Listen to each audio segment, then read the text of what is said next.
Ladies and gentlemen, the world is changing right in front of our eyes. In Tianjin, at the Shanghai Cooperation Organization Summit, a picture emerged that might define the next century. Three of the most powerful leaders of our time, China's Xi Jinping, Russia's Vladimir Putin, and India's Narendra Modi stood shoulder to shoulder, sending a message not just to their people, but to the entire planet. The global order that we have known for decades is shifting and perhaps crumbling.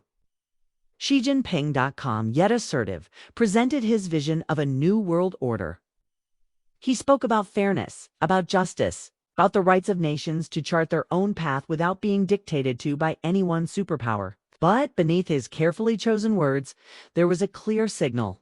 He was telling Washington, he was telling Brussels, and he was telling every capital aligned with the West that the days of U.S. dominance are being challenged by a new axis of power. Think about what this moment represents. For decades, the United States and its Western allies have set the rules of the game, whether it was trade agreements, financial institutions like the IMF and World Bank, or military alliances like NATO. But now, here in Asia, we are witnessing the rise of something different. The Shanghai Cooperation Organization, the BRICS grouping, and informal trilaterals like Russia, India, China, building alternative structures. And the symbolism of Modi, Putin, and Xi together at this summit is nothing short of historic.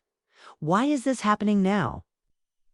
Because the world has reached a breaking point.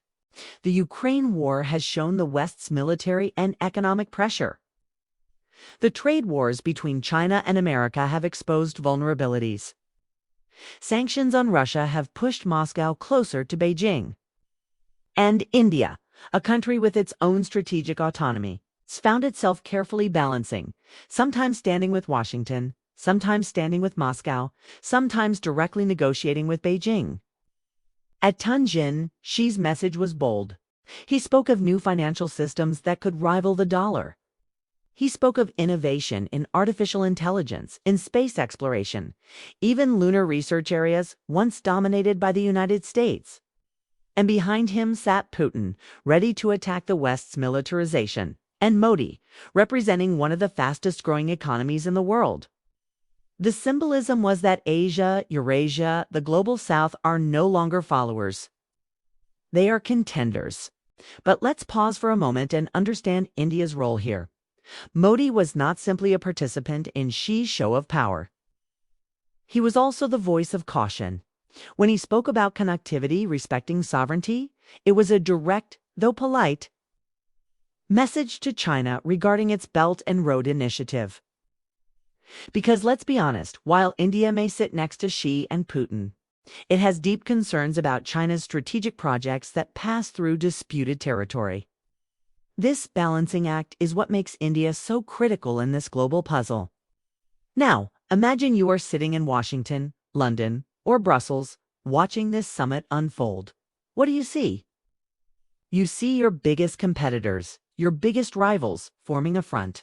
You see an alternative order being built outside of your influence, okay? And you realize, for the first time in decades, that the monopoly over global governance is cracking.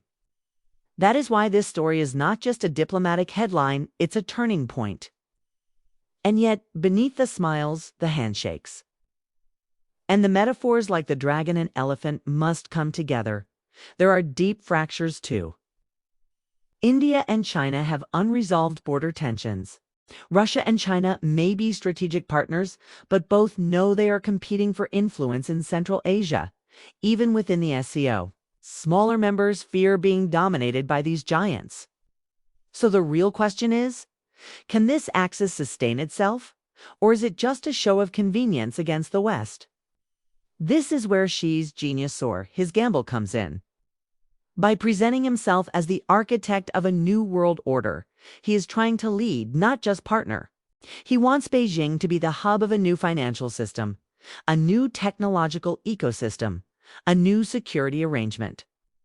He wants to use the global South's dissatisfaction with the West to elevate China's role as leader of the 21st century. And Putin, facing isolation from the West, has no choice but to embrace this. For him, being flanked by Xi and Modi gives legitimacy. It shows Russia is not a pariah, that it still has powerful friends. For Modi, the calculation is different. He knows India cannot afford to be locked into just one camp. It must play both sides. By appearing here, by sitting alongside Xi and Putin, he sends a message that India is an independent pole in the multipolar world respected by both Washington and Beijing. So, what happens next?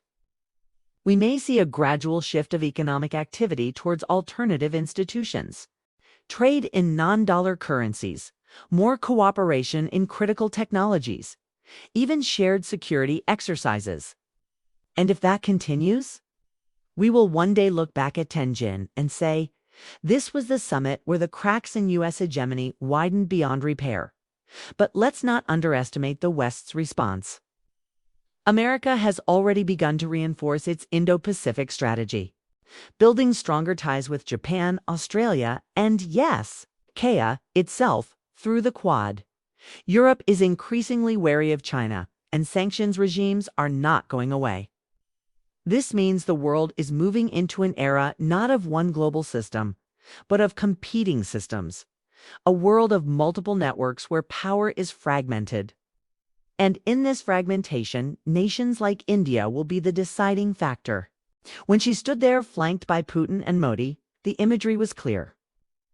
3 civilizations, 3 powers, 3 leaders challenging the idea that one nation can dictate to the rest.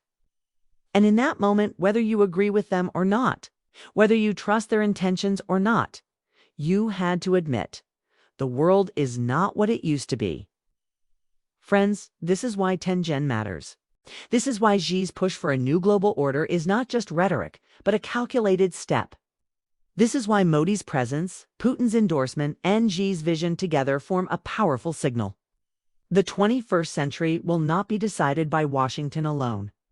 It will be contested, negotiated, and shaped in Beijing, in Moscow, in New Delhi, and beyond. And we are witnessing the beginning of that struggle right now. The story is not finished. The alliances may shift, the rivalries may deepen, and unexpected crises may emerge. But one thing is certain.